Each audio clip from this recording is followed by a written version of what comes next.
میرے اعمال کی اصلاح کرم سے۔ لوگوں کو ایسا لگتا ہے کہ رمضان میں لوڈ شیڈنگ ہوتی ہوگی، کچھ خزانہ خدا میں بچت کے لیے لوگوں کو بھوکا اور پیاسا رکھا جاتا ہے، کچھ رزق بچا لیا جائے۔ نادانو، اللہ رب العزت جو پوری کائنات کا رزاق حقیقی ہے، اسے کسی چیز کی کمی نہیں ہے۔ یہ روزے جو فرض کیے گئے خزانے میں بچت کے لیے نہیں، بلکہ ہمارے جسموں کی اور ہماری روحوں کی اصلاح کے لیے، ہماری روحوں کی اصلاح اور جسموں کی اصلاح کے لیے ہمیں تقویٰ ملے۔ میں آپ کو بتاتا ہوں، ایک سوال میں آپ سے پوچھتا ہوں، آج رمضان میں یہ بہت ضروری ہے، کیونکہ رمضان ہونے کے بعد بھی سب کو پتا ہے کہ چاند دکھتے ہی اللہ شیطانوں کو قید کر لیتا ہے، یہ سب کو پتا ہے۔ حدیث پاک میں بھی سرکش جنات اور شیطان دونوں قید ہو جاتے ہیں، ان کو قید کر دیا جاتا ہے، جب تک چاند نہیں دکھے گا یہ نہیں آئیں گے۔ لیکن جو 11 مہینے ہم بلیم ڈالتے تھے شیطان پر کہ ہم سے برائیاں ہو گئی، گناہ ہو گئی، کیوں؟ ارے شیطان ایسا کرا دیا، شیطان ویسا کرا دیا۔ اب رمضان میں کون کرا رہا ہے؟ شیطان تو ہے نہیں، پھر فجر میں سوتا کیوں ہے؟ بغیر نماز پڑھے ٹانگ پھیلائے ویسی نماز قضا کر رہے ہیں۔ کون سا شیطان تمہیں سلایا؟ ابھی تو شیطان ہے نہیں۔ ابھی بھی بہت سارے لوگ چوری کا کھانا نہیں چھوڑتے، بہت سارے لوگ جھوٹ، دغا، غیبت یہ رمضان میں بھی نہیں چھوڑتے ہیں۔ تو یہ ان کو کون سا شیطان کروا رہا ہے؟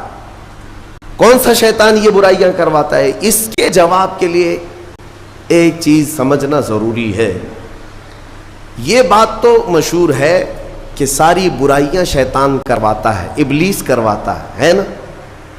لیکن آپ کو وہ واقعہ معلوم ہے جب آدم علیہ السلام کو اللہ تعالیٰ نے پیدا کیا اور سارے فرشتوں سے کہا کہ سجدہ کرو، کل ہی کی تفسیر میں نے عرض کیا، اس میں ابلیس بھی تھا۔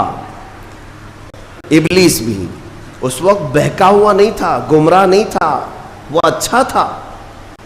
ابلیس تو بہت عبادت کرنے والا تھا اللہ تعالیٰ کی، تو اس نے اللہ کے حکم کو ٹال کر آدم کو سجدہ نہیں کیا، غرور میں کھڑا رہا، نافرمانی کیا۔ تو اب میں یہ سوال کرتا ہوں کہ ہر ایک کو گمراہ کرنے والا شیطان ہے، تو شیطان کو کس نے گمراہ کیا تھا؟ اس کو کس نے روکا سجدہ مت کرنا آدم کو؟ کوئی ہے بہکانے والا؟ ارے وہ تو پہلا ابلیس ہے، اس سے پہلے تو کوئی ابلیس تھا ہی نہیں، اس سے پہلے تو کوئی شیطان تھا ہی نہیں۔ شیطان کو کس نے روکا کہ تو بڑا ہے، تو بلند ذات والا ہے، آدم مٹی سے بنا ہے؟ یہ خیال کس نے ڈالا؟ کون سا شیطان تھا اس سے پہلے؟ یہی بات سمجھنے کی ہے۔ محدثین نے مفسرین نے فرمایا، ابلیس کو جس چیز نے سجدہ کرنے سے روکا وہ نفس امارہ ہے، وہ نفس ہے جو آج بھی تمہارے ساتھ ہے۔ ہاں، شیطان تو قید ہو جاتا ہے رمضان کے شروع ہوتے ہی، لیکن نفس تو ساتھ میں رہتا ہے۔ اب پتہ چلا کہ رمضان میں جو کچھ بھی غلطیاں یا کوتاہیاں یا گناہ کچھ لوگوں سے سرزد ہوتے ہیں تو یہ نفس کے پجاری ہیں، نفس ان کے ساتھ ہے، یہ نفس کی غلامی میں آ گئے اور نفس کے شکار ہو گئے۔ اسی لیے قرآن میں اللہ تعالیٰ نے اپنے رسول سے بھی یہ فرمایا، اَرَأَيْتَ مَنِ اتَّخَذَ إِلَٰهَهُ هَوَاهُ أَفَأَنْتَ تَكُونُ عَلَيْهِ وَكِيلًا۔ اے رسول، کیا آپ نہیں دیکھتے کچھ لوگ ایسے ہیں جنہوں نے اپنے نفسانی خواہشات کو اپنا خدا بنا لیا ہے، اپنی خواہشات کو اپنا خدا بنا لیا ہے۔ اے رسول، کیا آپ ایسوں کی سفارش کریں گے، ایسے لوگوں کی وکالت کریں گے؟ یعنی رب تبارک و تعالیٰ نے فرمایا کچھ لوگ وہ ہیں جو اپنی خواہشات کی پوجا میں ہیں۔ کیا مطلب خواہشات کی پوجا؟ کیا مطلب ہے اپنے خواہشات کے پیچھے چلنا؟ مطلب یہی ہے کہ جو دل میں آیا اس بندے نے یہ سوچ لیا اسے کرنا ہی ہے مجھے، یہ خواہشات کے پیچھے چل رہا ہے۔ ہاں، تمہیں آرام کی فکر ہوئی، تم نے خدا کے فرمان کو ٹال دیا لیکن اپنی نفس کی سن لیا.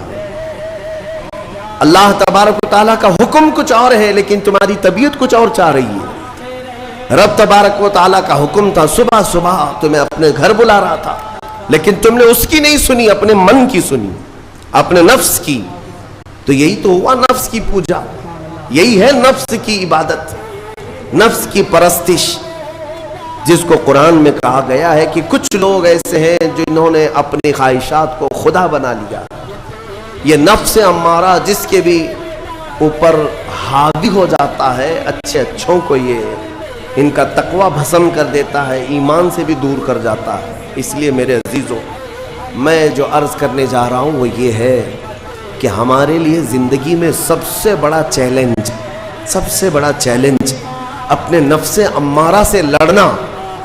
آپ کو پتا ہے رسول پاک صلی اللہ تعالیٰ علیہ وسلم ایک جہاد سے جب واپس مدینے تشریف لا رہے تھے, وہ جہاد بہت سخت تھا, صحابہ زخمی تھے, بہت گھمسان کی لڑائی ہوئی تھی, لیکن جب واپس مدینے آ رہے تھے تو میرے آقا نے ایک جملہ فرمایا تھا, رجعنا من الجہاد الاصغر الى الجہاد الاکبر.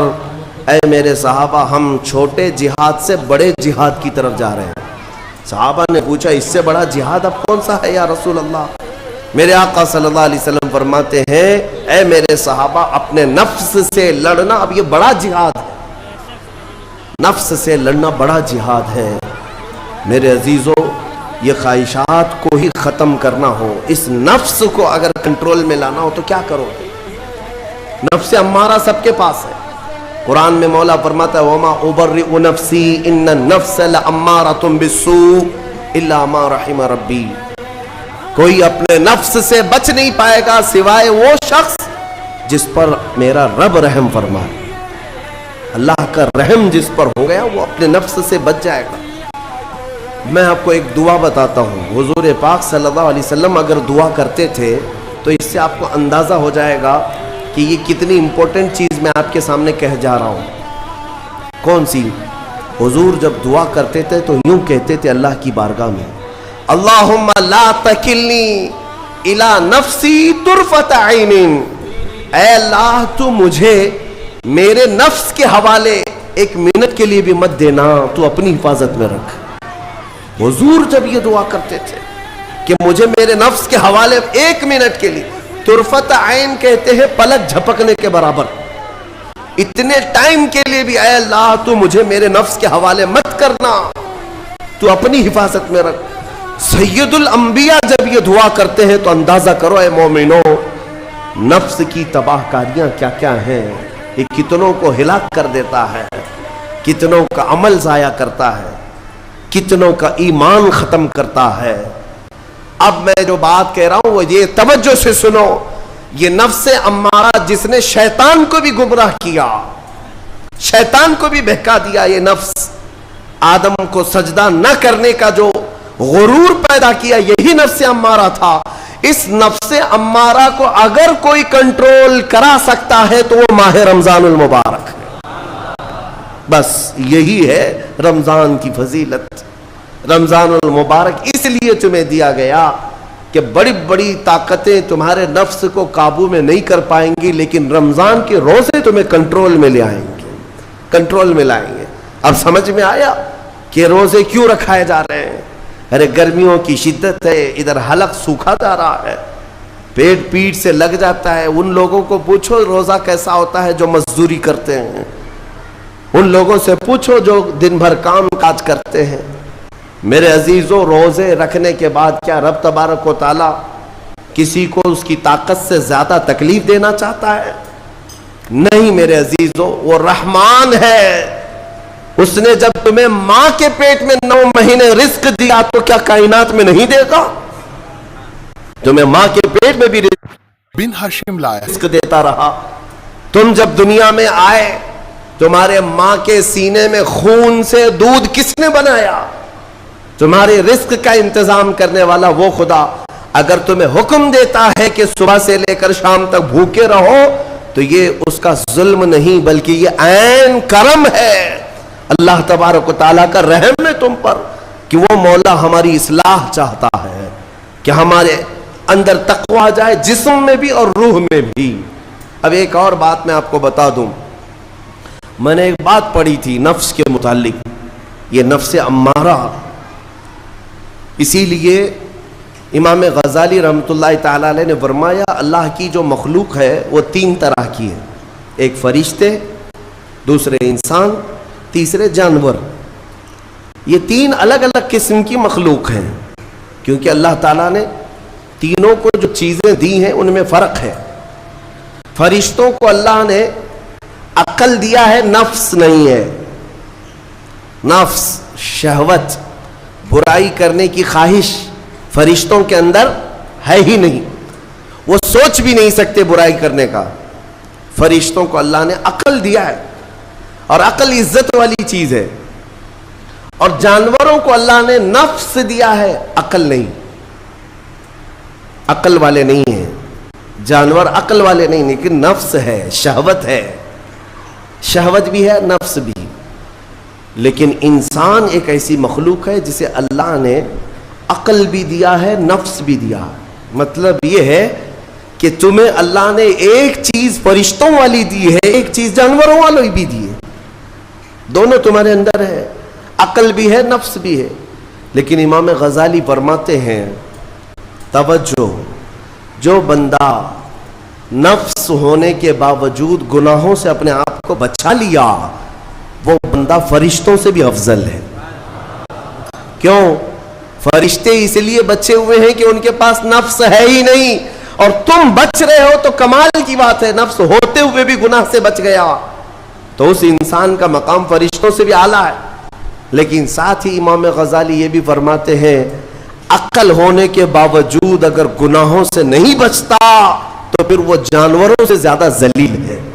کتے اور خنزیر سے بھی گیا گزرا ہے, کیونکہ جانور تو بیچارہ معذور ہے, اسے عقل نہیں ہے, نفس ہے. تمہارے پاس عقل ہے, اس کے باوجود حرام کاریاں کر رہے ہو تو جانوروں سے زیادہ گر گئے. فیصلہ تمہارے ہاتھ میں ہے کہ تم کون سی زندگی گزارنا چاہتے ہو. کون سی, کہ تم نفس کے پجاری بن جاؤ یا عقل کا صحیح استعمال کر کے فرشتوں والی صفات پر عمل کرو. عزیزان گرامی وقار, نفس اور عقل یہ جو 2 چیزیں ہیں ان کو میں آپ کے سامنے تھوڑا سا کھول کر کے عرض کرتا ہوں. عقل جو ہے عزت والی چیز ہے, جسے بھی دی گئی ہے وہ عزت والا ہے. کیوں عزت والی ہے یہ عقل؟ پوری دنیا میں عقل کا ہی تو کمال ہے. جس کے پاس عقل ہے وہ بادشاہ ہے, جس کے پاس عقل ہے وہ لوگوں کو ہانکتا ہے, پوری دنیا کو ادھر سے ادھر کر سکتا ہے. عقل. اور نفس جو ہے, نفس برائیوں کی طرف بلانے والا, عیاشی کی دعوت دینے والا, موج مستی کرانے والا اور اپنے آپ کو تباہ کروانے والا. اچھے بھلے نوجوان 25 سال کی کڑیل جوانی ہے, کون ہے جو انہیں نشے کے اڈے پر لے جاتا ہے؟ کون ہے جو ان کو تباہ و برباد کرتا ہے؟ نوجوان کو اچھی طرح سے معلوم ہے کہ میں کوکین, افیون, ہیروئن لوں گا تو میرے جسم کے ساتھ کیا ہوگا, اسے معلوم ہے. لیکن اس کے باوجود عیاشی کروانا یہ نفس کی عادت ہے. کسی کے اوپر نفس غالب آتا ہے, کسی کے اوپر عقل غالب آتی ہے. عقل جس کے اوپر غالب آ گئی وہ اچھا آدمی ہے, نفس جس کے اوپر غالب آ گیا وہ شیطان کا پجاری ہو گیا, نفس کی سننے والا. اب یہ دونوں جو چیزیں ہیں میں بتاتا ہوں آپ کو. روایت میں ملتا ہے کہ جب اللہ نے عقل کو بھی پیدا کیا اور نفس کو بھی پیدا کیا تو اپنے سامنے حاضر کیا, عقل سے پوچھا کہ اے عقل بتا میں کون ہوں اور تو کون ہے؟ عقل نے کہا یا ربی انا عبدک وانت ربی, اے اللہ میں تیرا بندہ ہوں اور تو میرا رب ہے. عقل نے کیا کہا؟ میں تیرا بندہ ہوں اور تو میرا رب ہے. اللہ نے عزت سے نوازا, اقرار کیا نا بندہ ہونے کا. عقل نے اقرار کیا. پھر نفس کو بلایا, نفس سے پوچھا بتا میں کون ہوں اور تو کون ہے؟ نفس نے کہا انت انت انا انا, تو ہے میں ہوں. یہ غرور تھا نفس کے اندر, یہ گھمنڈ تھا نفس کے اندر کہ میں ہوں. نفس جس کے اندر غالب آتا ہے وہ آج بھی یہی کرتا ہے, میں ہوں. کسی کے سامنے کیا جھکنا ہے. تو حکم ہوا کہ اس نفس کو 100 سال جلایا جائے. 100 سال جلایا گیا, اس کو عذاب دیا گیا نفس کو. 100 سال بھگتنے کے بعد, آگ کی تپش بھگتنے کے بعد اسے پھر لایا گیا نفس کو. اللہ تعالیٰ نے پوچھا, اے نفس بتا میں کون ہوں اور تو کون ہے؟ نفس نے کہا انت انت انا انا, تو ہے میں ہوں. غرور نہیں ٹوٹا, گھمنڈ نہیں ٹوٹا. حکم ہوا اللہ کی طرف سے فرشتوں کو, اس نفس کو اب 100 سال تک بھوکا اور پیاسا رکھا جائے, کوئی چیز نہ دی جائے. اسے سخت سزا دی گئی. بھوک اور پیاس کی نفس کو کوئی چیز نہیں دی گئی. 100 سال کے بعد پھر اس کو حاضر کیا گیا, پوچھا گیا بتا کون ہوں میں؟ نفس نے کہا اے اللہ تو میرا خدا ہے, میں تیرا بندہ ہوں. فرمایا بزرگوں نے کہ نفس کو اگر کوئی جھکا سکتا ہے تو وہ بھوک ہے, اسی لیے مولا نے رمضان کے روزے تم پر فرض فرمائے. نفس کو جھکا سکتے ہو, نفس کو کنٹرول میں لا سکتے ہو تو بھوک کے ذریعے سے. ہاں, یہ بھوک اور پیاس یوں ہی نہیں دی گئی ہے. دنیا